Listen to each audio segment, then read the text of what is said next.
All right, all right. Just Oh, me a sec. you got some light now. Who? You on your face. Oh, it's from your screen. Oh yeah, because I opened up a white screen. All right, testing, testing, sound. Yep, okay. Was it 150? 160. 160. All right, good to go. We're live. We are live. Good evening and welcome to CanHammer, your stop for Warhammer 40k from the Great White North. Today's show is episode 160. It is not our Chaos Night Chaos Meta review of TJ Lanigan. He did drop out. So Darren and I are going to talk about the ETC because the list went live. So we're going to cover not a lot about that, right? Because it's still being digested and the stats are still being compressed on that document. But we'll go through that a little bit during this episode and just kind of talk a little bit about the news and things of that nature. We will do the TJ Chaos Disco Lord show next week. Yeah. Disco show, we'll call it. Disco show. Return of Disco. Because those discos are everywhere now, which is crazy. Man, they're everywhere. They came out and they're like, yeah, they're pretty good. And then nobody really played them. And then now they're everywhere. So as usual, I'm your host, Chris. I'm joined by the co-host, Mr. Darren. And we are a Warhammer 40k / sometimes Age of Sigmar podcast. And we do weekly, bi-weekly shows where we talk all about wargaming. We also run a YouTube channel and a bunch of events. So if you're tuning in for the first time, welcome. And hope you enjoy it. So I guess we'll start right into it. Darren, we'll give a shout out to our sponsors so we can get that out of the way. Big shout out to Dan and Dylan, Red Dragon Games, comics, cards and comics, comics and cards, games, comics, cards and comics. Yeah, I always get the cards and comics mixed up. Our big sponsors, and we've also got Martin at Dyson Decks, Dave at Testimonies, and Hoyt up in Thunder Games and Gifts. And big shout out to all our patrons and supporters, subscribers on YouTube and Twitch. Thank you very much for continuing to support. Right on. So I just want to give a quick shout out you're not attending anymore, but we have TGX going not this weekend, but the weekend after of recording. So the 19th to 21st of July, they are very close to reaching major status for 40K. And they have a Adepticon style team tournament on the Friday. They also have other games like War Machine and blah, blah, blah. I didn't even know people still played War Machine, to be honest. But so check that out. I know that it's run by Val. He runs the, CanHammer podcast and Stats Center podcast with the Falcon. And so they would really like to make major. So if you're thinking you want to hit up an ITC event, and that's the one to hit up, it's in 2 weeks. And that would be July. Well, I'm 19 to 21st. I'm going down the 18th, but it'll be a lot of fun. For some reason, Darren wussed out and had to drop out. So it's annoying because I was gonna go, and then I have to drop out, but I have to still go to Toronto. Oh, so you're gonna stop in then? I'm gonna be in Saga too. Oh, so you're gonna be right there. I'm literally around the corner, but I can't play. It's like really annoying. Very disappointing. Very disappointing. Shout out to Rograx on the chat. That is Tom. Is Tom actually playing in ETC team this year, or what's the deal? Yeah, he's playing on the Welsh team. Okay, scouting then. Scouting. But yeah, so it'll be fun. I'm bringing my ETC orc list, which will be really, I guess it'll be okay. I'm a little bit worried because in the ITC format, you have to get it's really nice if you can deny a kill of your opponent. And because that limitation isn't there in the ETC, I'm bringing a bunch of mech guns, and they're just too easy to kill. So I'm kind of worried about that my performance at TGX is going to be a little bit lower than it could be because I'm basically just taking my ETC list. How about all the other ETC Team Canada guys who are going to TGX? There's a bunch of them. Are they all bringing their ETC lists? I'm pretty sure, yeah. I would be surprised if anybody's bringing a different list, to be honest. But mind you, could Skari, because everybody knows he plays Dark Eldar, could he take what's that relic that they can only take in ITC because it's out of the index or whatever? Anyway, he might. I'm not too sure if they will or not, but I'm purposely comping myself just because I don't want to get comfortable and rely on stuff that I'm not necessarily allowed to. Like I love the Index Orcs. They're way better. Like you can actually take a cheap custom force field. You can give shootas to all your knobs and your boy units. So you have 60 shots instead of 59 or 58, depending on the range. And then like putting a war boss in mega armor is pretty nice as well. So playing without all that crap is going to be interesting. Yeah. I kind of wish the two formats would be the same. Like I don't know. I feel it'd be cool if you didn't have to like purposely comp yourself to go to an event. But Europeans. I like their way. I like getting rid of the index personally, just I because. do too, yeah. Yeah, move on, clean it up. But. Yep, we've talked about that before. No more index, no more compendiums. Just rip the band-aid off. No more square bases. Next thing I wanted to touch on, and it's a little bit late to this, but GW did just up all their prices. They do this every year, normal. A couple things went up a lot, whatever. So now's a good time to sometimes hit up your local gaming store because some of them will reprice all their merchandise, and some of them won't. Some of them will price whatever they got in under the old price as the old price, and some will price. You know what I mean? So it might be a good time if you've been wanting something to go in and see if you can get it for the old price. Yeah. I know that Dylan in Ottawa there, who's part owner of Red Dragon and Multizone, he went and he bought a ton of product under the old price range. So you can go check that out. And I'm pretty sure he doesn't retag everything. So. No, and once the store actually opens, which apparently will be soon, people will be able to get stuff there in person and online at the CanHammer discount, which is fairly competitive. So that would be cool too. Yeah, and that'll be really good because we'll get a cut of that, and it also incentivizes stores to support us more, and you know what I mean. If they can directly see a tangible result. So if you are at a store in Ottawa and we sent you there, please let them know. Anyway, so that's that. So yeah, I'm not going to complain. Like prices go up, it is what it is. Some prices went up weird. I don't really know how they did it. I don't really care, but it is what it is. Something like a knight went up to like 160 or something like that. Yeah, some things went up a lot. There's a couple inconsistencies, like rhinos. All rhinos went up, but the chaos rhino went up just a little bit more. That just makes the rhino even more tempting, eh? Not only does it suck, now it costs you more money. So the interesting part about this whole money and GW part is, in AOS anyway, I know we're going to get off topic a little bit, but there's a lot of terrain that's coming out for every army, or there's a lot of kits with terrain. I don't know if you heard this, but I heard that the GW manufacturing plant in Nottingham is at maximum capacity. So that's why a lot of things are going up in price. A lot of things are being discontinued now, is because they just can't produce stuff anymore. So that's why I think even in AOS, you're seeing them kind of start to cull more because they just can't produce it. And that's why, well, in AOS anyway, and I'm assuming it's going to come to 40K, or you see a lot more train kits coming out. And same thing with Shadespire, like a lot of train kits and like objective kits, because those are all from China. So if you go and you look at your boxes you purchase, anything that's a model will say like made in Nottingham or in the UK. I think it says made in the UK. And then all the terrain kits are made in China. So they can basically, that's why it seems like, for me anyway, so much terrain is coming out, is because it's all, they can just order it from China and it all comes in. And that's why, like in AOS, you get a free piece of terrain with every army because it's a kit that they probably wouldn't be able to sell otherwise. So, do you think terrain's coming to 40K? I wouldn't be surprised if it came back, like bunkers and things. I wouldn't be surprised if it came back, because right now it's almost like there's a few orc lists with the Fortress of Redemption, but other than that, there's really no need for terrain. Do you think it's going to be like AOS, where every army gets their specific piece of terrain and it's free? They started it kind of with the Chaos. Yeah, I think it will. Oh, yeah, and Gene Stealer Cult got that drill, right? I've yet to see it in person, but... Yeah, it's just because it costs points, nobody takes it. Yeah. But the second they make those free, they're going to have to start ordering pallets of those from China, and then it's actually going to sell. Nurgle trees. I forgot about Nurgle trees, yeah. Yeah, so it is coming, but the problem with 40K is they did assign point values to them. Yeah. But, that's like, we might be getting a new edition, those points might go away or go down.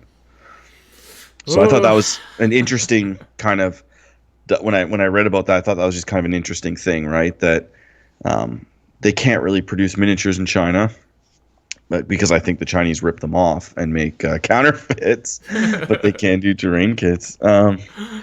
So, and the other thing that was cool is the one of the big grand clashes was last weekend, which was interesting. Because it was a kind of a definite meta changer.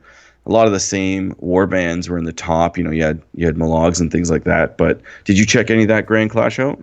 No, I didn't. Nope.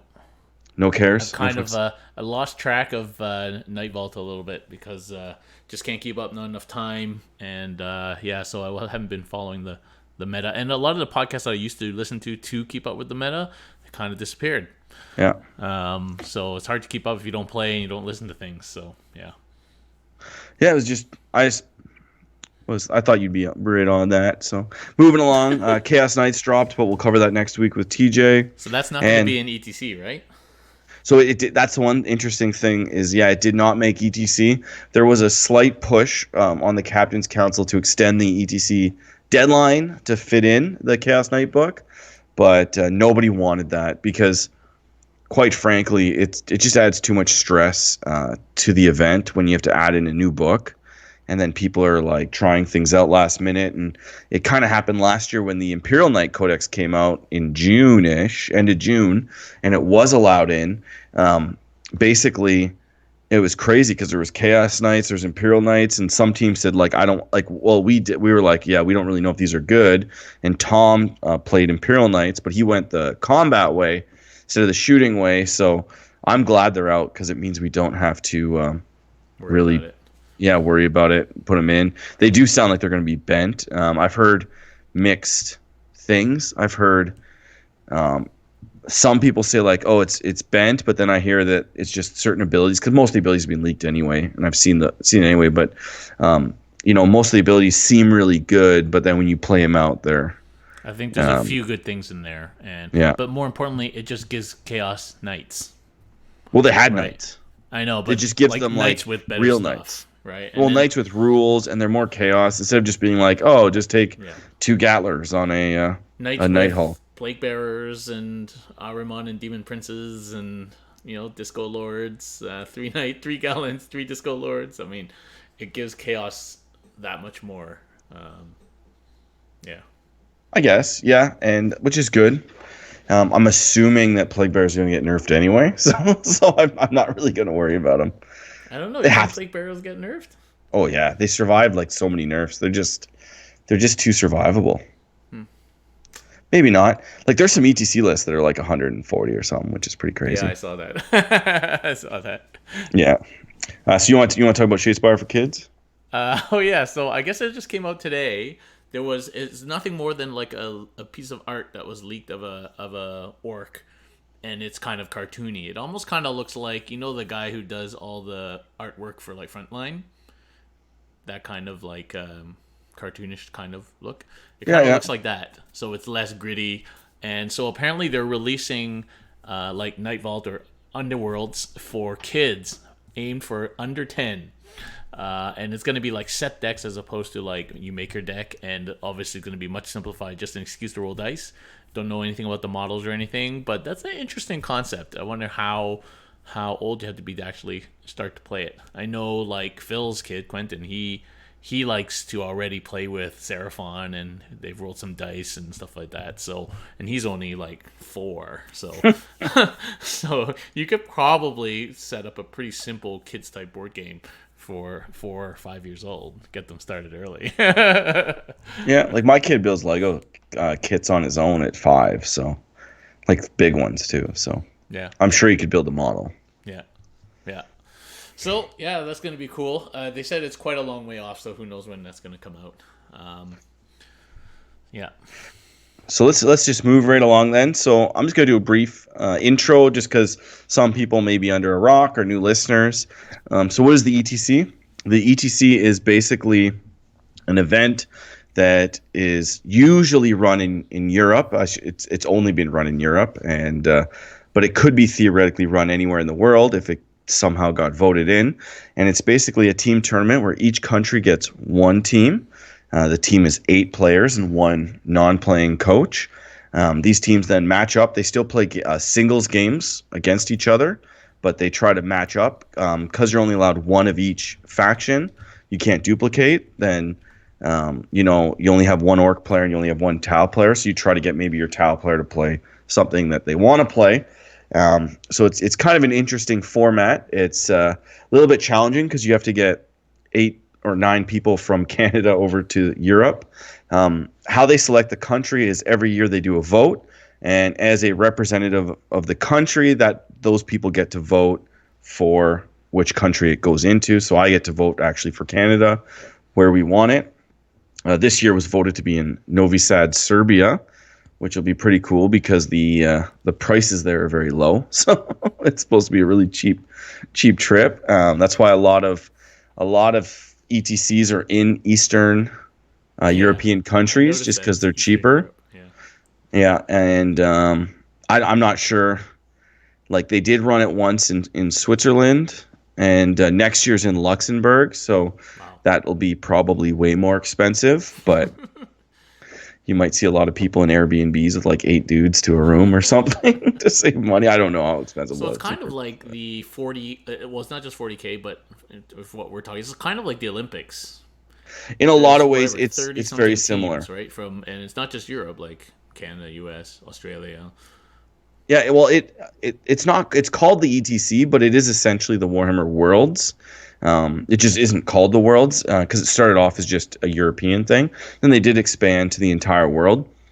But it's cool because it is very Olympic-like in that they go by the soccer. So they don't go by the Olympic country designation. They go by the soccer designation because it's Europe, so everybody loves soccer. So FIFA. So it goes by FIFA. So are they also corrupt like FIFA? I would say no. I don't smell a lot of corruption, but it's cool because they basically each country. So like in the Olympics isn't like, I guess, fair either in the way they select, is each country has like an organization that's appointed by their country. So we have like some kind of Canadian Soccer Association that picks the soccer team, right?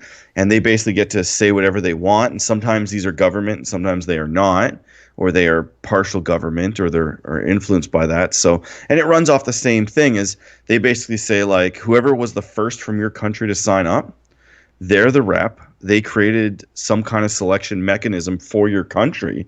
So I'm the Canadian 40K, and I was the Canadian Fantasy as well, but somebody asked me for that last year, or this year for the AOS one, and I'm not sure if they actually took it from me or not. But I don't think I'm on the list anymore as the Canadian Fantasy rep. But anyway, yeah. So that's why a lot of people, when you see a lot of hate posts in like mainly the States in competitive 40K about like selection and things like that, and we got a little bit of selection hate here.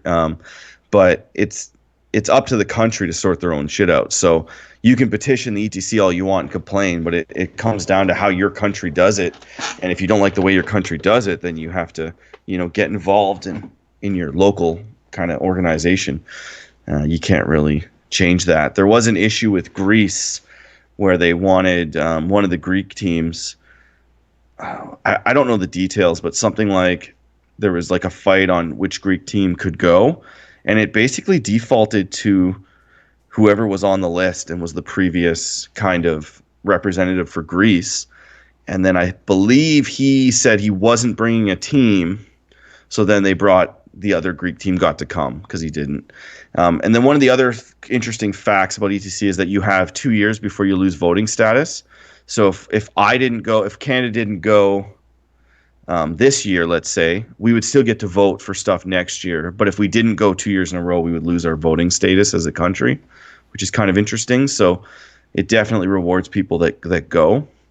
But you do see like Australia used to go every other year. I think they go every year from now on because their scene exploded just like ours did. Yeah. So cool. Anything else that you think you want to know about the ETC, Darren? No, I think we have covered that before on other podcasts, and we had a podcast covering like our selection process, not our selection process, but the team selection process. Yeah, and stuff like that. So we're probably good. I just want to give some context. Now, the next thing I want to give context in before we get into lists is mission style. So the ETC mission style is quite simple. It's a 20-0 system.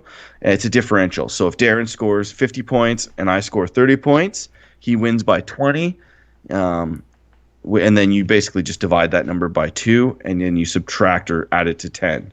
So each of us starts with 10, which is 10-10 a draw, and we cap out at 20 or 0. So ETC is a lot different than ITC because, you can win your game by 1 point in ETC, and you basically win your game by 1 point. Whereas in the ITC, if you win your game by 1 point, you win by like 1,001 points. Yeah. So it changes the dynamic of the list. Every mission has kill points that's capped at 6. Every mission has some kind of eternal war like scoring, and every mission has maelstrom. So there's a lot of scoring going on, and you just kind of have to cater to it and keep up. They're pretty complex generally. They're Yeah. they're a little bit more complex than like ITC missions.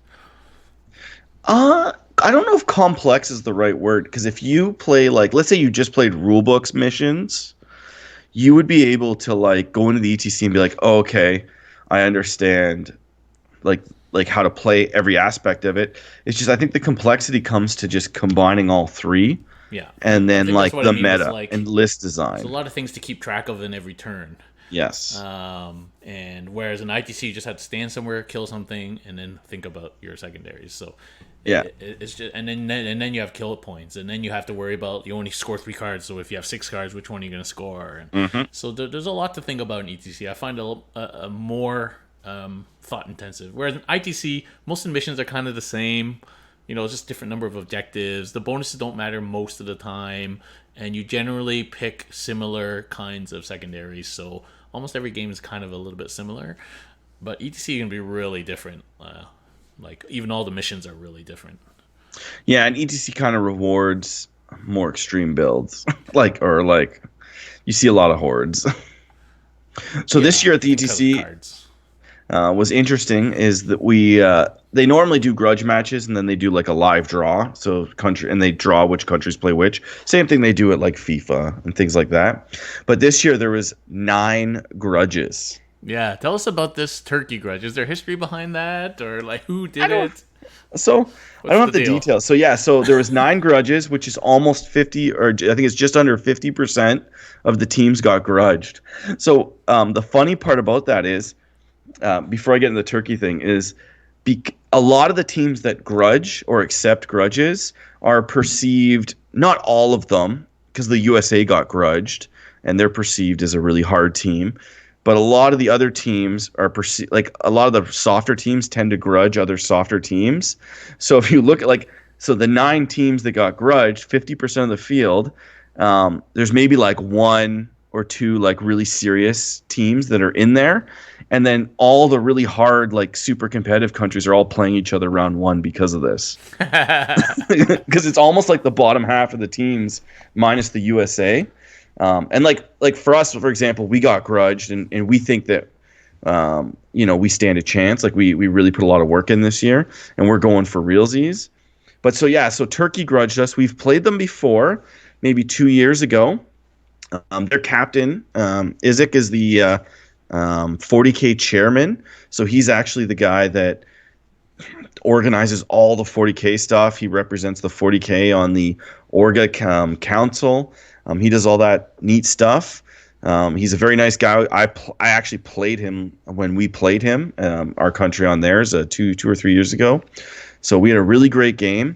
One of the players on Turkey loves Canadian podcasters, apparently, and really wanted to play us. Now, like I don't know you who he or loves. me?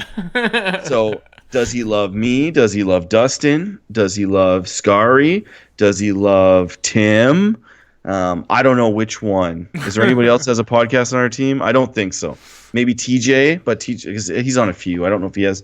He's on the Beast Coast one a lot, but so I'm not sure who it is exactly that he's like. Maybe he likes Val, but didn't know that Val wasn't on the team this year.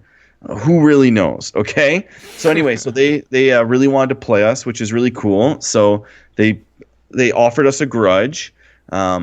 We respectfully accepted but we also let them know. We said in the past we've been kind of a softer team, but this year we are actually trying really hard, so we're gonna come in guns blazing.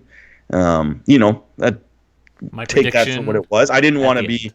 I didn't mean any ill will. And he said, well, these kebabs don't give a shit or something like that, and we'll take you. So So do you think that should be happening? Like half the field, lower end of the field grudges the other lower end of the field, so all the top teams play each other. it's only done round one, and it wasn't done that way. Like Ireland grudged the USA, Yeah, but the so Irish are kind of crazy, so but so like we or don't drinking. allow it at CanHammer Team, but we don't allow it not because of anything, just because I want to have like a proper live draw. Like I like having that. It doesn't really bother me. It used to bother me. I used to not like grudge matches, but this is the like last year we were grudged by the Scottish and we accepted. This year, obviously the Turks and we accepted. So it's growing on me. I don't mind. Like maybe Belgium. It's surprising that Belgium grudged Norway, or did they? Because I thought that they played at a couple tournaments all the time against each other. But anyway, like if you like are coming in from, you know, Australia or Austria, and you want to play somebody from somewhere completely that you never see, now's the time, right? There's no guarantee like that Ireland will get to play the USA ever. So this is a way for them if they really follow the US scene, or if they really like those guys, or maybe Yeah, they went out drinking last year at the end of it with them and they just want to, yeah, play their buddies. I think it's good. It's only round one, so it's not a huge deal. yeah, yeah. Like I have no reason to say that it's like screaming corruption. Like now, if you saw, I don't know, I'm gonna throw random. This is fiction, but like let's say like Germany and Poland, who are like two top tier teams, they grudge each other 2 years in a row, and they both draw both years. Then you'd start crying foul. But I don't think you can. The USA won all their games last year, so yeah, that draw would have taken a team out. But I don't know. What do you think about it? I think the odd grudge is fine, but like half the field, that's a lot of predetermined matchups. That's my only Nothing thought. screams I though. know Like it's just like the first round, but I don't know. As you say, I don't like I like the randomness of it, and it's kind of like half the field is picking their opponent basically. yeah, they'd never allow that in FIFA. Like they would never allow you to grudge in the World Cup. Yeah, Brazil. I want to play. Some dozer team. Yeah. So I don't know. I don't know. I don't know what to think about it, but I've never been. It does kind of. I don't believe that there's any shenanigans going on. No, probably not. But I know what you're saying. Competitive environments don't grudge, right? It's drawn. Yeah. I don't know. Maybe somebody in the chat can speak otherwise. Shout out to Scaries, joined us on the chat, of course. Yeah. So we'll start off with. I'll just go through. Do you want me to go quickly through the grudges, or do you just want me to go through the first round matches? Yeah, you just go through the first round matches and tell us if it was a So grudge. well, it's two different charts Oh, essentially. okay. So actually, So how about you? complicated. You have the chart, right? I gave you the chart. You I can. don't have the chart. I just have the list. Oh, you just have the list, Yeah. Darren. So I was just wondering what the UN teams were, and now I know they're the ringer teams. But I was like, wow, the UN sent the team. So I want to talk about that because you're not the only person that might have some. What am I looking for? Not because you kind of commented on that. Really, there's a UN team that doesn't make any sense, right? So basically, there was a ringer team, which is the UN team every year, and so the UN team you can apply to be on it. So Darren, you could have applied to be on the UN team, Do I and get a blue hat? no, like I'm sure like you guys could do that if you wanted to. So they're like the ringer team. There's actually a vote right now within the ETC that's very controversial, and it's on whether or not a UN or ringer team can podium or win any awards. Yeah. Why are So there that's two ringer teams though?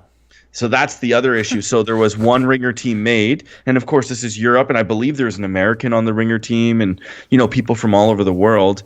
And then another team dropped last minute due to personal reasons. Um, So instead so of just canning one ringer team, they added another ringer team. exactly. So, and this is also happening at the same time where they're having that very controversial vote about are we allowed to have are like ringer teams allowed to win? And then there's this huge controversy of, well, they pay, do they get to win? But if a UN team wins, like what's to stop like the 8 best players in the world just making their own UN team and just rolling every year, right? There's that, but also if you say that they can't podium, the UN team usually doesn't do great. And it's like my personal opinion is they shouldn't be allowed to podium, which is, I guess, kind of mean. But it's also because like the UN team fills up every year and it has its own rewards. You go and play on the UN team, your country might then pick you up, right? Or maybe you're a guy that just wants to go for a laugh. You go play for the UN team. You say you did it once. I think it's a good opportunity, but I think it would be frustrating if they did win the event or something like that. Yeah, But that would what's be your take? frustrating. Yeah, I think ringer's ringer, man. You know.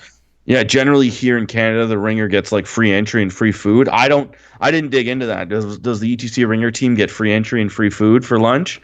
I don't know. No, but Maybe not. if you're going as the ringer, you know you're going as the ringer, and by definition, it means you're not supposed to win the event. So, I don't think how you can just turn around and then say, well, it's not fair because I paid to go, right? Yeah. And I'm not sure if this was on purpose or not, but the UN teams are playing round one each other. Did they grudge each other? I don't think so. They're not in the grudge list. I don't think so. That's hilarious. So we can run through the countries that are playing each other. All right. Round one would be Ireland versus USA, which was a grudge. Greece versus Northern Ireland, which was a grudge. Norway versus Belgium, which was a grudge. Slovenia versus Austria. I have to make sure you say Slovenia, not the Slovakia, because they get mixed up. And that was a grudge. Netherlands versus Serbia. I believe that was a grudge as well. Belarus versus Argentina was a grudge. Turkey versus the Canucks, which was a grudge. Luxembourg versus Croatia. I think that one was the last grudge.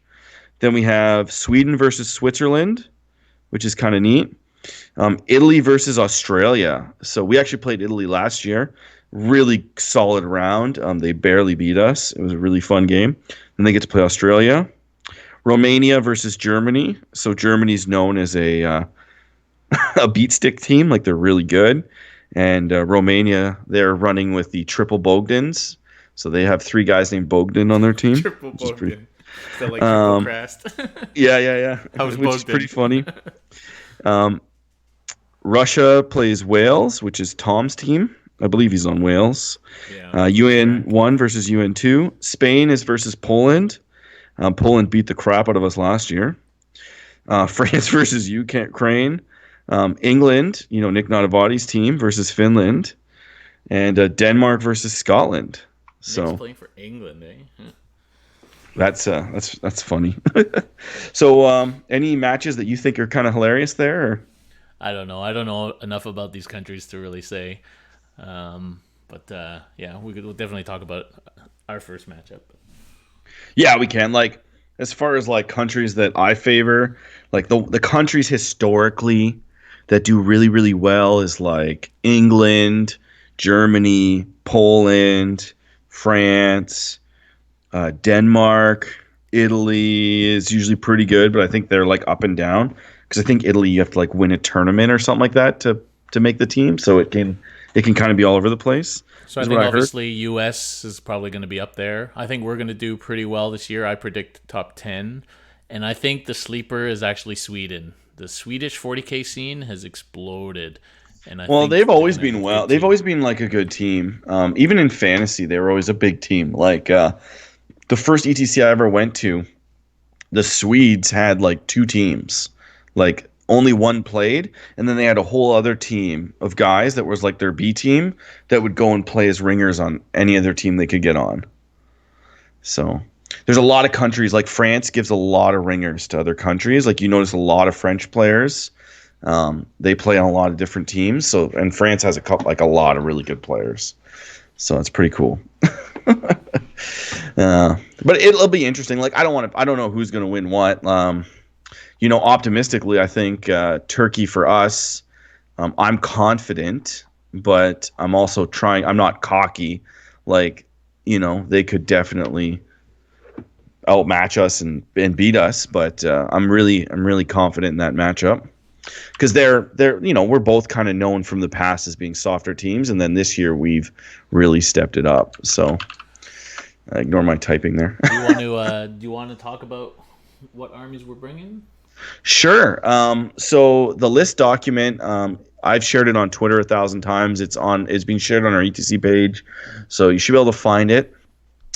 Yeah, we can start off with my list. Is as captain, I go first, I guess. Bring in the orcs. The gist of the list, I'm not going to go in every detail. Obviously, is Lots of it's boys. 120 boys. I ran 100, and the reasoning behind that is I ran 120 boys in Sudbury, and we did really well.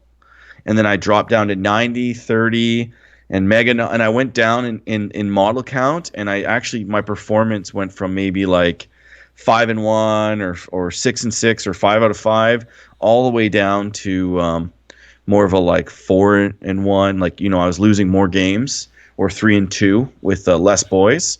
So I upped it to 120 boys. I have 7 mech guns. Most teams are taking 18 mech guns, but I decided to stick with my tried and tested Ludas that I'm very comfortable with. And then I took 2 big mechs with a shock attack gun, which is kind of a weird choice. Most people just took the Relic 1 shock attack gun. I just found the second one's been really good for me with its range. Well, some people are taking 3. Yeah, it's in ITC I would take 3. So my ITC list is 3 of those guys because you can't kill them and they just shoot like, they don't die. So you get like 5-6 turns out of them, and they literally just whittle away. Yeah. Second army is Ridvin, and he's playing like Venom, basically Venom spam with 3 A Ravagers. lot of venoms. Yeah. I forget it's like 12 or 10 or something. It's a lot. It's a lot. It's crazy the amount of damage output it puts out. It's really cool. It's a really cool list. Next ones we have Jeff Brown playing Repulsors. 5 repulsors. Yeah, so there's a couple trains of thoughts when it comes to Repulsors. A lot of teams don't like them, but we really like them. They have you could do the las cannons. We decided to go heavy bolters just because they do with Girly Man, they do just as much work. So volume of shots tends to do better. And I have a lot of experience playing this list, and I think the 5 Repulsors is the better list. You can pick the matchup right to a certain extent for teams. So yeah, and one of the common themes is hordes and anti-hordes. So if you go through all 300 and something pages of lists, there's lots of hordes, there's lots of anti-hordes. And this repulsor list kind of is an anti-horde list that's not a horde, right? So yep. One of the best ways to fight a horde is with a horde. Yeah. So I really like Jeff's list. He went with the servitors and the scout bikes and the thunderfire cannon to round it out, which is pretty cool. Next we have Dustin playing he's playing Gene Stealer cults, but if you notice his list has no Goliaths in it. Which is terrible. He should have at least 8 or 9 Goliaths. I don't know why he did that. That's an inside team joke. He's back to running his Zoanthrope spam thing. Yeah, so he added in, it's basically GSC with Tyranids, and he added in some Zoanthropes because they're a really great choice, and lots of people are doing that Zoanthropes list. Some teams are doing full-on Nid hordes with Zoanthropes. And then you added in with the tactical flexibility of the Gene Stealer cults and the horde clearing and the combat potential, and it gives them some nice shooting, which is really cool. Yeah. Next we have TJ with his award-winning Chaos list that we'll talk about next week, but he went with Pinks, Plague Bearers, which is pretty cool. I really like his list. It's a little bit different than a lot of the other Chaos lists, and I'm okay with that. The Blight Lords and the Blight Spines. Yep. And like the Terminators are really good. Eric's taking 3 Crusaders. Triple Crest. Yeah, and then some Mortars and Basilisks, and he's Talarn, which is I think the best way to run the guard with the Knights, right? Just for that mobility.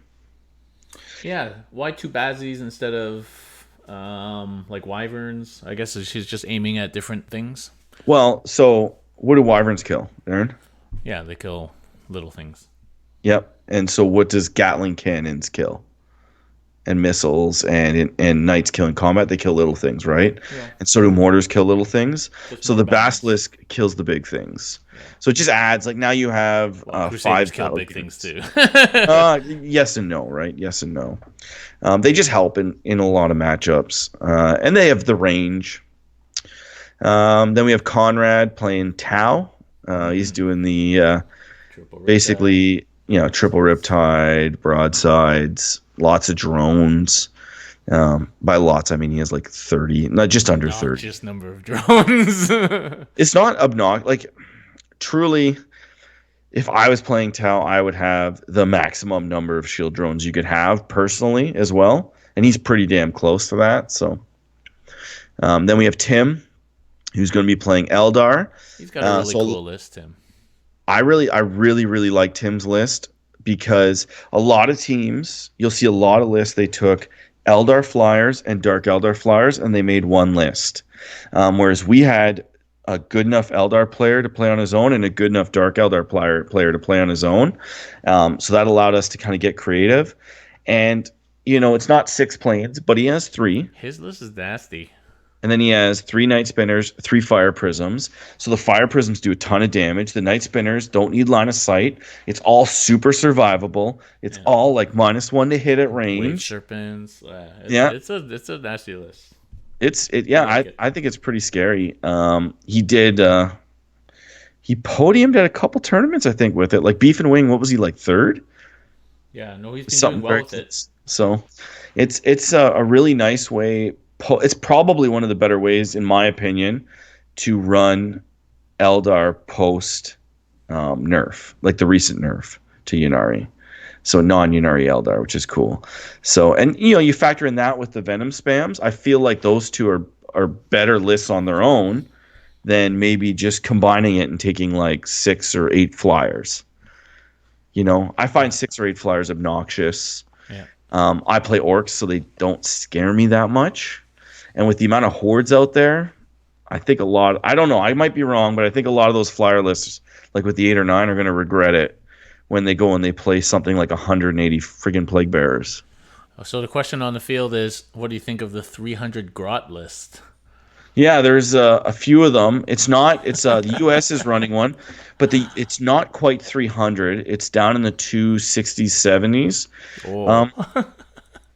It's pretty cool. Like, I'm sure it's super functional. I never personally tested it out because I just, I'm comfortable with the boys. Now the Grot list might be better. I wouldn't know that from experience, but just looking at it, it's just a lot of models that do nothing. But then again, it allows you to take a lot of stuff, like 18 mech guns. If you took 3 shock attack guns and then you just took as many Grots as possible, yeah, I think that's a really solid list. I don't know, man. Like, you need movement trays or something. They might be faster to play than chess clocks, but that's still 300 dudes. Tom was saying he sent you a list earlier with 468 Grots. Yeah, but it wasn't with the 468 wasn't. That's just Grots. Wasn't crazy. I definitely like it. I definitely like I like three shock attack guns, 18 mech guns, and like as many Grots as you could fit. I like it. I just would never play it. I don't want to play it. So the other thing I noticed, and the team didn't want me to play it. We like the 120 boys because they hit and they kill. Yeah. Because what's that list going to do against like Plague Bears? Nothing. It's going to be the world's boringest game. Against something like Knights, it's going to rock them. But even like you start getting these Eldar lists, you could rock it. But I guess if you put Ludas in, you could rock the Flyers, which is a good match. You have all the Grots in the world to take the hits. So yeah, I don't know. I like it. Like, don't get me wrong. I'm sure it's going to do really well. I don't think the payout to the buying the models, painting the models, the payout for that army's performance compared to 120 boys. And when you go through the ETC list, majority of them have 120, 130, 110 boys. So I think that's more normal. Sorry, is there any other question? In ETC, you get to remove. So one of the new things this year is this refined strategy. So you get to remove 6 cards from your Maelstrom deck before the game. Yeah. and but in your list you still have to put like your default 6. So I noticed that most of Team Canada have the same cards, except for a few little exceptions here and there. So it would be Priority Orders is out, Psychological Warfare, Kingslayer, Advance, Domination, and Assassinate. Yeah, well, I think none of us can score advance ever. And then so So I don't want to. advances you have to I'm get gonna out of admit your this. Okay, so some of us wrote it in our list, some of us didn't. I just copied and pasted in all of them because we can switch them pre-game. So this is the default that we're working with. secret comes out. So it's a secret. What we're actually going to do with our card removing is on a per game, per player basis. Yeah, yeah. It's not a secret. It's Just the pattern. this is the default though. Like if you forget to mention it or whatever, this is the ones that are removed. And for most of us, those are the 6 cards that nobody likes. Yeah. Because Psychological Warfare, believe it, it's like really hard to, because you want Maelstrom cards that you can score in one turn. Like you want to be able to be like, oh, I can get that objective or I can discard it. Whereas when you get Psychological Warfare and I'm playing against like your Astra Militarum, and it's like, well, I'm going to kill like 6 in every one of your units. And what if you make all your rolls? Now I have this card in my hand. It's just luck, right? And you have to like, what if you overkill something by accident, or you just don't kill enough, and you can prevent it with CP, and so it's And like Dominion is score all the objectives on the board. You can do that. And some armies can do it. But it's really hard in ETC when you start looking at the volume of models people have and how much like board presence and the fact that it's player placed objectives for the most part. Yeah. It's really hard to score all like in a player placed objective. You're scoring that at the end of the game when you're like dominating. Yeah, and you pull that card first turn, and you're screwed. Yeah, and then so it's wasting a draw. So I personally went with a lot of cards that I could cycle, I could score, or it would be obvious like. I'm going to score this. If I don't score this, I can get rid of it. Like Psychological Warfare and Domination are just, and Assassinate are just cards that might just sit in your hand. And you're like, I can do this. I can do this. Oh, man, he made his 3-up save on that character. I'm screwed. Yeah. So that's my thought on that. Yeah. Yeah. Yep. But I don't think I gave away any strategy there. But I think. You want to look at Turkey? Yeah, so Turkey had a lot of interesting lists. Yeah. Their captain Isaac is playing. He's a huge Custodes player. He's played Custodes since they dropped. Because I played at him 2-3 years ago when he was playing foot Custodes with robots. But this year he went with Veritas Praetors. So he went with a whole bunch of bikes. Min bikes. Yeah, 3-man units, 270 points. So he has 3 into those. He has the shield captain. He has the banner guy. Then he has an Astra Militarum battalion, CP battalion, Loyal 32. And then he has 3 tank commanders, all with battle cannons, one of which is the Relic, which is pretty cool. So I feel like he has a lot of anti-infantry. He has a lot of bodies and a lot of screening, and then he has a lot of anti-tank in there as well with those battle cannons. And he also has an assassin. So remember, people are wondering, of course, ETC is no Forge World. So you won't see Calaiduses and Telemons and Aquilons and stuff like that at ETC.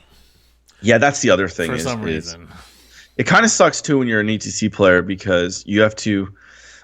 So one of the things... I'm going to go on a little tangent here again. Which, I don't know, I guess it's okay. Is that okay? Yeah, it's okay. And basically, like for me personally, I've been a little bit too stubborn, I think, in the last year, where I've just played my ETC orc list or what I wanted to take to the ETC, and I've kind of only played that. So I would go to an ITC event, and I would not take any index or any Forge World. And I didn't buy that stuff, or I didn't paint it, or maybe I just put it in the shelf. And so what I learned this year is that it's okay to tweak your list in different tournament formats. It's better off to go to an event with a powerful list catered to that event than to stick to your stubborn ETC guns and not perform as well. And then you just don't feel as great about it. And I found it demotivated me a little bit. So what I'm going to do after this is I'm going to stick with the orcs. And I've actually bought a third shock attack gun for ITC. I'm going to be converting. I have 3 knobs for each of my boy units. One with a power claw, one with a big shooter and a slugger, and then I'm going to do ones with with a big chopper and a slugger. Then I'm going to do ones with like shooters as well, so that I can use the index options. It's going to be pretty interesting. So I'm going to start when I play ITC to play ITC for real with ITC orcs. So tangent over. Just because, right? Like I feel like like the minor tweaks don't really make a list, and it does. And being frustrated hurts you way more than catering. Not that there's no orc forge world stuff I want to take, but if like there was, yeah, I could see. Like I'm gonna just think more about that. Next is we have their knight list. So he has basically 3 crusaders. Tyrannus though, not Crast. Yeah, which is strange. And G-Man. And then he has G-Man. That's a really awesome list, by the way, I like that for combo. singles, because G-Man is essentially a knight, but kind of better. He buffs the knight. Like, he's just really good. You can't shoot him. And then he has the rusty, was it the rusty 18? Yeah. But he has more than 18 because he has a few extra dudes in the vanguards. But same concept. I think it's a really cool singles list. It might even be a good ETC list, but we needed Girly Man in our repulsors. Yep. Oh, one thing I didn't talk about is if you look at our repulsor list, because the Ultramarine trait is fall back and shoot. Going back to Jeff Brown's list, is we took Black Templar and Ultramarine mix because it doesn't affect anything, and it just allows us to do more with that list, which is cool. Okay, third turkey list is basically 9 Talos. I like that list. I think it's absolutely terrifying. What's better than 6 Talos? 9 Talos and 3 Ravagers is terrifying. It's very stable. It's easy to play. It's straightforward. I like it a lot. And the little witch battalion. Yeah, and the witches give you a shit ton of attacks to go through some hordes and stuff. Next is their Tyranid list, which is probably their weirdest list in my opinion. 80 and Gene Stealers. 80 Gene Stealers. I thought of you when I read this list. 100%. I thought, Darren, there's the guy running this. Oh, yes. It's a lot of Gene Stealers with the Swarm Lord too, so he's going to be putting 1 unit into you turn 1. He's got some Hive Tyrants, which is pretty sick. This list gets wrecked by Jeff Brown's list. Like, so hard. Yeah. No GSC stuff mixed in, as far as I can tell. Pure Gene Stealers, pure Tyranids, man. So it's a bit of it's a weird one. I haven't. I've played against that list many times because when the edition first dropped, I think that would be about 2 or 3 years ago, the ETC, this was a very popular list, or that style of list was very popular back then, in the indexes. Next is we have their Chaos, basically 30 pink horrors, 4 bomb, lead bomb, 2 Zangor bombs. Yeah, so it's a super aggressive combat list. It's going to hit you with 1 unit Zangor turn 1. It's going to hit you with a unit of Bloodletter. It's going to hit you with another unit of Zangor. It's going to hit you with the pink horrors. Super aggressive, a pretty cool list. It's something that, not the exact list, but something similar is what I would like to run. I personally don't like Bloodletters. That's my only beef with that list. Is I don't like them. They just die every time I've played with them. Toughness 3 is brutal. Next is we have Heretic Astartes, so it's a ton of cultists with Abaddon, Havocs, Obliterators, and 3 Lord Discordants. I haven't seen this many cultists in a while. Yeah, it's because they had the demon. I'm assuming it's because they already took up the demon list, because you would normally just use Plague Bearers.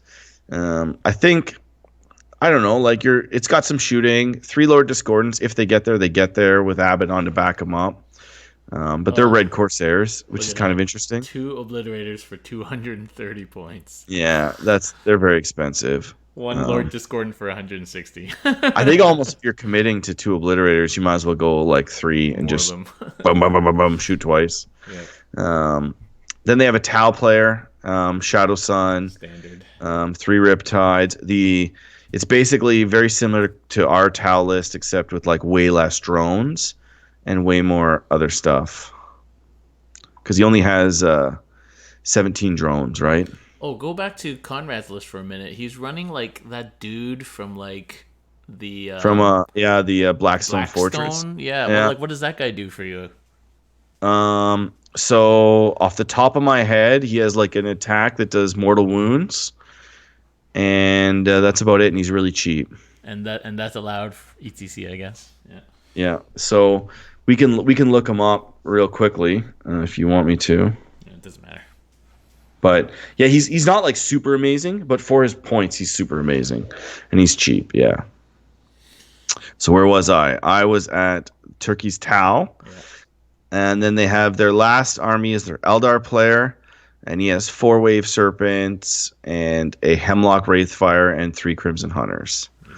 So it's kind of like that flyer list, except he just went pure craft world because they have another. They obviously took a Dark Eldar Talos list. So I don't know if it's asking too much strategy, but just off the top of your head, obviously you haven't thought about this very much. What kind of matchups are you hoping for? Oh, I'm hoping for matches that give us all 20 O's. Yeah, that is asking too much. I can't talk about that. Um, Generally, people know. So people know what lists are good against what because you play them, right? If you play a certain build, you know what you don't want to play against and what you want to play against, and just kind of apply that to our 2 teams and see. Now these lists just came out on was it Monday?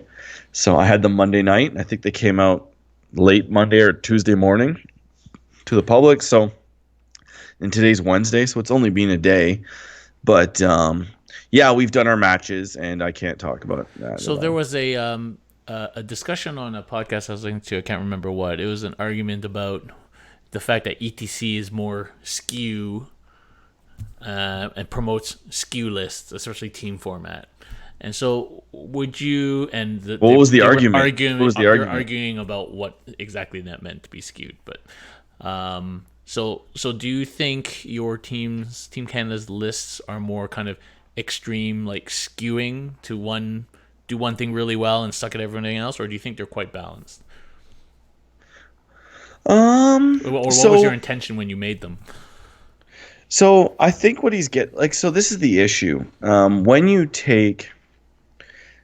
you need to have 8 unique armies, you basically don't have the same flexibility. Like, for example, every Craft World player would have a Dark Eldar battalion in it, or patrol, or something.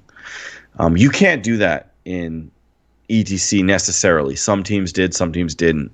A lot of the Imperial lists, like you can't mix them. Like you'll see a lot of Knight lists with the Rusty, was it the Rusty 17 instead of the Loyal 32. And the Loyal 32, in my opinion, are way better for a Knight list. I don't know if you agree. I think the Loyalty 32 are just better in general as Yeah. your CP battery. So like, to me, it's like, well, so if that's what you're talking about by skewed, is yeah, the lists don't necessarily represent good singles lists. The other thing is that every army has usually one thing that they're really good at and one thing that they're really bad at. For example, Eldar have flyers. They have the only viable real flyers in the game when you take Forge World out of it. So why wouldn't you just take the flyers? And then, because in a singles game, people say, well, you're going to lose that one game to this player. Well, that doesn't exist in ETC. So Yeah. I think it does skew that. I also think that the format allows you to spam things a little bit more freer, whereas ITC, the way that the score, I hope they change it actually. It's like kill one, kill more, really hurts MSU. Yeah. Like I feel like ITC is like the opposite MSU. You can get away with it. I know Scary has. I call him Scory, but he's gotten away with a little bit of MSU there. But if you look at the armies are doing really well. They're like chaos armies with like 90 bloodletters and everything behind it, and it's like, well, you're not getting kill something for like a couple turns usually. Whereas in ETC, you can just be like, I don't care if I have 18 mech guns. Oh, you killed 8 this turn. It doesn't really matter to me because we count kill points at the end of the game. It's only worth 6 points. So Yeah. Yeah. I do think that, you only lose 6, so then it's like, okay. and also when you're not trying to win, when you're trying to draw, So ETC, when you're playing as a team, you almost want to have a couple players win and the rest of the players draw. And so that rewards extreme armies like 150 plague bearers or the big mech gun with like 120 boys or um, because so if you take 120 boys and you take 18 mech guns, you're probably not getting below 8 points ever. Yeah. So do you think like a lot of your lists are like that kind of extreme style, or do you think they're pretty balanced? Like I think a lot of the lists would actually do pretty well in any format, Like our team. except for a few of them. Yeah. Like I'm not sure how good five repulsors would be in a 6 round ITC tournament. It would table a bunch of people, but yeah. So yeah, that's maybe the only example, but I think I don't think you would take five repulsors, sorry, in a singles. You might only take three, and then other tricksy toys. Yeah. So you're just taking So it to the extreme, right? Because it's like team format, five repulsors. yeah, I believe in the repulsors personally, but yeah, like our lists are pretty standard. Like I would take my list to a singles tournament, no doubt. Yeah. Yeah. Yeah. Like the only thing I would change, like post ETC, if I'm going to like an ITC event, is like little bits of war gear and stuff like that. And I'd maybe try to get stuff that doesn't die as easily. But that's also why I'm only running the 7 mech guns, is that I just wanted more variety of my shooting and less like spamminess. Because if you play that Plague Bearer guy with 18 mech guns, yeah, that might not be your intent. Or if you play another Orc player, like those guns, they still kill, but they don't do as much. Whereas the Ludas, to me, they solve a lot of problems. They solve the plane problem. They solve the Plague Bearer problem. They solve a lot of problems. Yeah. So, they kill guards. They kill, like, I've never had a game where Ludas don't do something for me that I really appreciate. So, but yeah, I don't think maybe our team hasn't taken it to the extreme.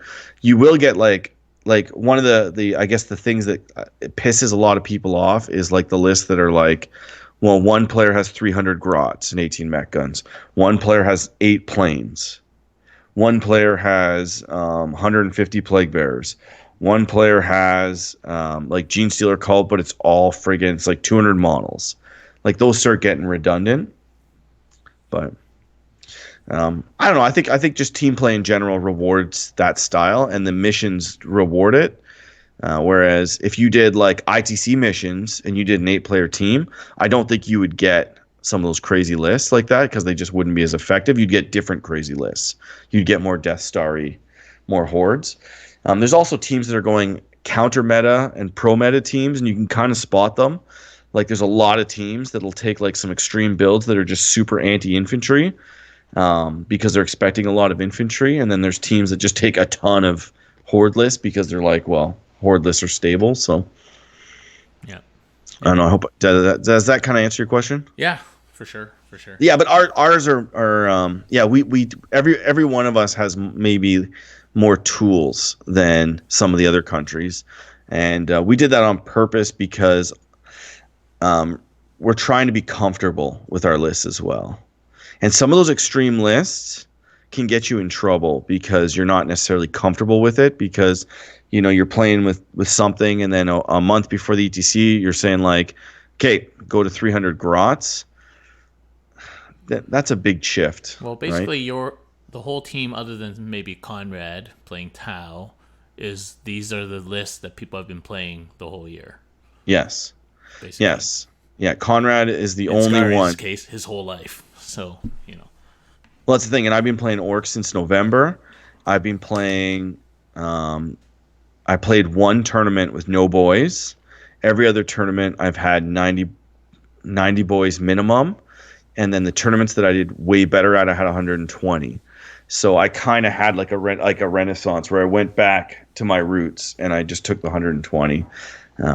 I think I'm just I'm more comfortable with that. And then when the list went up and I saw, every team had 120 boys and Most teams had 15 to 18 mech guns. I only had 7, which is fine, but I also had the Ludas, and then lots of good teams had Ludas and Tank Bustas too. So I'm not really. I feel like my list was pretty spot on. So I don't know if it's been mentioned. Last time we talked about that there was a campaign to send a coach, but I don't think we mentioned who the coach was last time.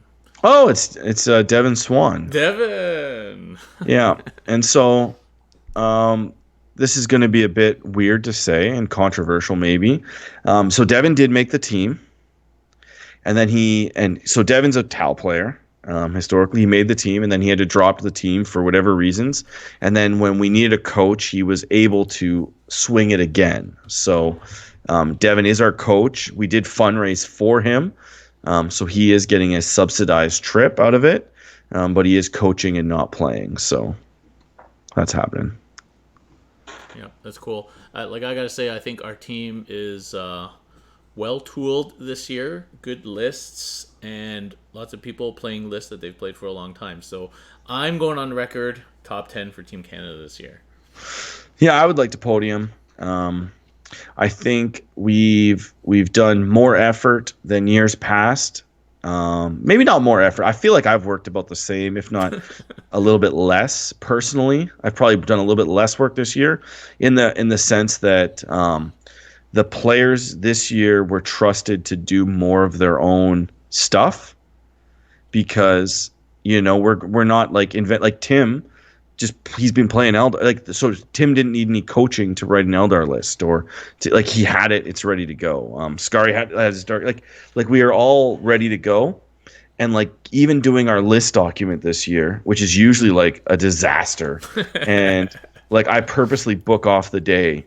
Like I was off. Like I was off the day the lists were due just to make sure it was good, and I had very little to do that day, because people just did it, right. So I was definitely grateful as a captain with the motivation of the team this year, and I think it goes to show when you don't have to try and fill spots, and you have to actually not necessarily cut people, but not pick people.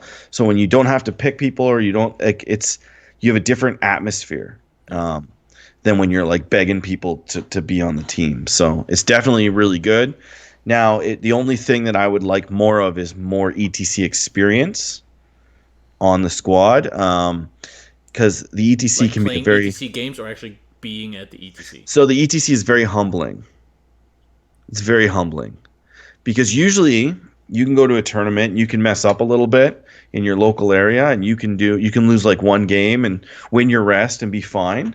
Whereas at the ETC, you can lose your first game, and then you can play another team that lost their first game that beats the living crap out of you, and so on and so on. So I'd say the average caliber of player is a lot higher at the ETC than a lot of tournaments.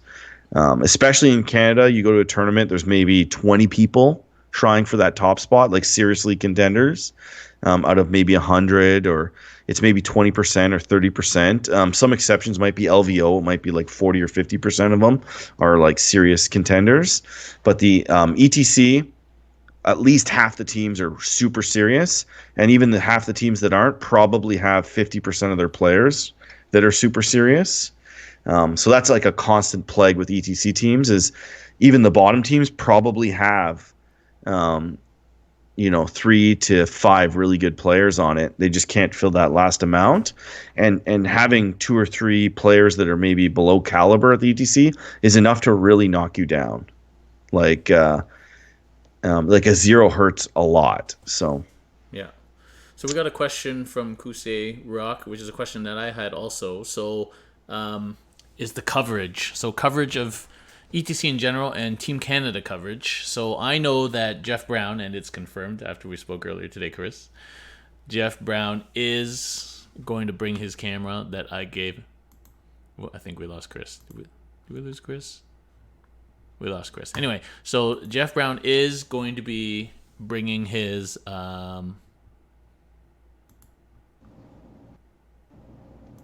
So you're talking about coverage? we got Chris back. All right. Yeah, sorry, my internet blinked. You're back on the wrong mic again, but But yeah, so Jeff Brown is bringing his camera, and we will have post ETC film footage to publish on our YouTube. I don't think anybody from our side is streaming or anything. I think probably Glasshammer, which is like Alex Harrison's group, will be streaming. They streamed last year, I think. I think they might be streaming some games at ETC. So if you really want coverage of the team, we do have a Facebook page. Scary and I post on it. Just search ETC 40K Canada, and it should show up. Is this the right mic, Darren? Sorry. Yeah, you're good. Yeah. Okay, good. Sorry about that, guys. My internet flaked. But yeah, so basically follow that Facebook page. We're going to try to post at least round by round and take pictures if we can, where applicable. You can follow me on Twitter. I'm at CanHammer Chris. We also have a Twitter page, 40K Team Canada. I'll get the exact one up here in a second. You can do at Scary2. He'll be tweeting as well. Jeff Brown will have his camera. I'll have my camera. But I'm not really a YouTuber. That's more Darren's thing. But it's at Canada 40K ETC is our Twitter. We can't guarantee a lot. We don't have a designated media person this year. I kind of wanted to do that, but it's hard to go over just to do that. I don't think it's hard, man. It's Serbia. Like, it's cheap. You could have totally done it. Yeah. Maybe it's next not year. Too late. Where's it's next year? Late. Where's next year? Is it a nice destination? Luxembourg. Yeah, it's nice. Oh, okay. That's a shorter flight. Yeah, my wife's going next year. That's the thing. One thing, too, that's interesting is when it's in Serbia, lots of people aren't bringing their wives. Like, so it's definitely more chill. Whereas, like, when it's in Spain, everybody brought their, like, wives and girlfriends. But in Serbia, no. So I'm assuming Luxembourg next year will be, like, wife and girlfriend central. So you could probably bring your spouse, too. Yeah, maybe I'll do media next year. Who knows? Kusei Rock is Brandon from up in Sudbury. Ooh. Didn't know that. I didn't know that, and you've been like, you watch all the streams. So there's a funny. It's not really funny, but there's a for Beef and Wing. Nick, one of our guys, commissioned a display board for Brandon. And he goes to me and he goes, you're going to the tournament on the weekend, right? And I was like, yeah. He's like, can you bring this display board? And I was like, sure, I'll bring the display board. So I took Brandon's display board, but I was going to a different tournament in a different country than he was. So it ended up being a whole ordeal, but it was pretty hilarious. Yeah, so I put the link for the ETC Team Canada in Facebook page in the Twitch chat there. It's just facebook.com/ETC Team Canada. And we're trying to get the media thing better. The issue is that we have 4-hour rounds, and that sounds like a lot, but it is like mentally strenuous. And like when our round ends, they match us against our next round team, and we have to eat and like tweak our matchups. And it's a long ordeal, and most people don't have like cell reception in these foreign countries. So I should be okay. I should have my cell phone, but I might not. Like it depends on like whether your provider will let you like roam there, and we'll get it set up for next year. And good morning to Australia, if that's Adam from Down Under Network. Ooh, Down Under. I think Adam's going to the ETC as well for Team Australia. I don't know. I heard a rumor, but well, it would say in his list, right? I don't know. I'd have to look at it. What's his last name? Camilleri. Yeah, he's there. Yeah, he's playing Tau. All right. Yeah, he's playing bunch of Riptides. Oh yeah. Hey, I'm supposed to give you a CanHammer shirt for Adam to take to Luxembourg, to take to Serbia, and he's gonna give you a Australian shirt to give to me. Nope. So I will take his CanHammer shirt. But the Australian shirt needs to be an extra large, and I'm going to take it. No. I'm just kidding. Sure, whatever, man. Whatever. Okay, so anything else, Darren? Are we good to... No, I think that's good. Anybody else have any other questions for Team Canada, ETC? Yeah, we'll be around. Everybody can ask us. Next week, we're going to get the one of the, I guess he's number 2 Chaos player. Second to the legend Jim, who was on he's been on he was on with you a few times, right? Or at least once. So we wanted to get TJ on and get his perspective because obviously, chaos is really hot right now. So it's nice to get two slightly different perspectives on how you can beat the crap out of it. Because I think our Gene Stealer cult episode went really well last time. Yeah. I definitely feel like I could beat the hell out of them now. So next week is going to be action packed because I'm home alone. So we've got that podcast with TJ on Monday night. Then we've got 2 Dayhammer games on the Tuesday. One's Chaos Custodies, the other will be Chaos versus Crash Crusaders. Then we've got a nighttime game, Ultramarines versus Drukari, Tuesday night. Then Wednesday night is going to be my Custodies versus Dominic and his Death Watch. Ooh, And he's a good then player. I think there's another game on Thursday I haven't arranged yet, but it's going to be literally like 6 games next week and a podcast episode. So it's going to be epic. And then the week after that as well, my wife is away again. It's going to be on. Okay, so I guess with that, have a good one. Good night.